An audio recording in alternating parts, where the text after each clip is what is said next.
Hey, everybody. Welcome to the Money Meisters podcast, where we try to cover how you can more intelligently use your money and reveal some of the secrets that the most successful people in the world use to keep their money and use it for their benefit so that you can do the same. Today, we've got a great show for you because we brought on an expert in something that very few people have heard about. And if they have heard about it, they've probably heard about an old version of it, and it's really been improved substantially by one big change. The gentleman we have here today is Tim Hensley. Tim, thanks so much for being on the program. Yeah, thanks for having me, Don. Great to have you here, buddy. Tim and I have talked extensively about this, and we're going to be talking about captive insurance companies, which I had heard of before, but every time I heard about them, there was something about them that made me really wary.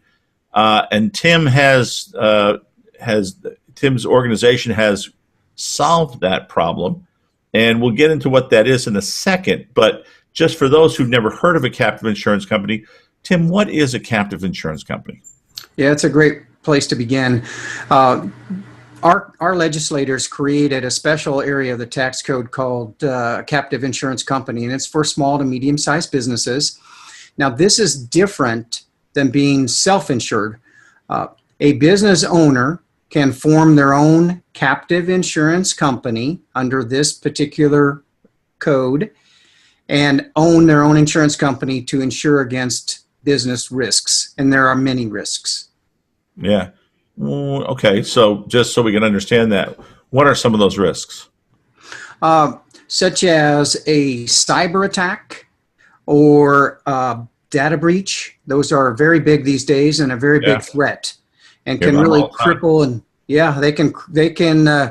they can really cripple a business and put them out of business, especially small business. There are business interruption risks. There is a long list of business risks that a business owner might have that their commercial insurance does not currently cover. Another area is a deductible. Oh. So through your own insurance company, you can have deductible coverage. The commercial insurance side, you may have a deductible of, let's say, $10,000. Mm-hmm. With your own coverage, you are now able to increase the deductible from $10 to $20 or to $50,000. Therefore, on the commercial side, you end up saving money. Got it. And then you have other, and we'll get into this in a minute. You have many other benefits by keeping that money in the business, in the commercial, in the insurance company that you own, the captive insurance company. You get also that money's under your control, and you get the benefits of it, the benefits that the insurance company would have if you were paying it to them as premium. Yes, right? Yes. It is a line item expense. The premium that you pay currently to a commercial insurance company is an expense. Mm-hmm. This is your own insurance company. Mm-hmm. You pay a premium to your own insurance company. Right. And the claims are paid out accordingly. Or if there are no claims, then there's benefits of having that money in your own insurance company. Got it. So, and we've talked at great length, and I don't want to go, our time here is very limited, but we've talked at great lengths about what's involved.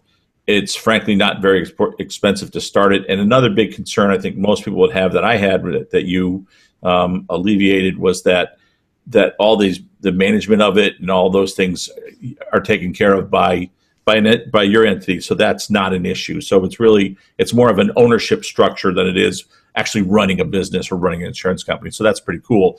But given that, why would a business or individual want to own their own insurance company? What are some of those other benefits we've been talking about? Well, they're able to control their expenses. So if you own your own insurance company and you don't have a claim with your commercial insurance company, you don't get any of the premium that was paid, which becomes profit to the insurance company. You don't get any of that back. It's similar to owning homeowners insurance or car insurance. At the end of the year, we don't get any money back from that. When you actually own the insurance company, that premium turns into profit, and you are then able to use that money for any purpose that you as the business owner would like to use it for. Got it. So, and by the way, I did get $35 back, so it's not true you don't get money back. $35 of my tens of thousands came back, so that's not true. So, and like I said, we've got very limited time. So, who's an ideal candidate for this? I mean, obviously, not everybody who hears this will be a good fit. Who does really benefit most from this? Yes, a company has to be profitable. And if their gross revenue is 500,000 or more, then they could possibly be a good fit for this type of entity. We do an assessment, and we are going to determine if there are sufficient business risks for the business owner to actually own their own insurance company. Got it. And you figure all that out before anything happens. So you actually give them a pretty good, well, for lack of a better term, pro forma of what's going to be there, what it'll look like. So that's we do. Yeah, we call that the discovery phase. We have 4 different phases, and the first phase is the discovery phase. So we're going to determine in advance whether it complies with all of the legislative codes that are required, and that it's a good fit for the particular business. Perfect. All right. So here's the thing that when I alluded at the beginning, I said there was something that used to make me nervous, and it was that most of the captive insurance companies were offshore. And the term offshore always sends off bells with me. It scares me. Yeah. And you said you don't do offshore, you do onshore. So explain that difference, because that's a big deal. That to me was the thing about, okay, now I'm interested. So what's the big deal there? Explain that to the folks, if you would. Yeah, traditional captive insurance companies have been offshore for various reasons. However, the way that I form them and my team forms them is actually here onshore, taking advantage of our constitutional laws and being able to still have the same protection and privacy that one would forming their entity offshore. However, it is an onshore entity, so all the banking that is involved, the fees are less, it's easier to manage. Now, with that being said, this is a turnkey business insurance company that is being formed, and we do all the setup. We manage this for a business owner. We assess the risks that are involved. And if it's an appropriate entity, then we could move forward with that. Awesome. All right. So then one other big question to wrap this up with, because I think this is the thing that makes everybody comfortable. Who controls the money in a captive insurance company? Yeah. Well, the business owner, of course, will control that. They make a payment to the insurance company. They own the insurance company, the captive insurance company. Right. And they're going to control the claims. They may not want to make a claim for a particular loss, or they can. So they get to control that area. And when it comes out as well, keep in mind, Don, this is owning their own insurance company. It is very powerful for a business to own their own insurance company, and they can control costs. They can use this as a very powerful business tool to mitigate risks, as well as having tax advantage funds. I like to call it a rainy day fund that it creates for the business owner. Right. That, to me, at the end, and I know you cover all this. We don't have that. That's fairly involved, and you cover all this in the training, because one of the great things is this is training that you offer that anybody can learn from for free.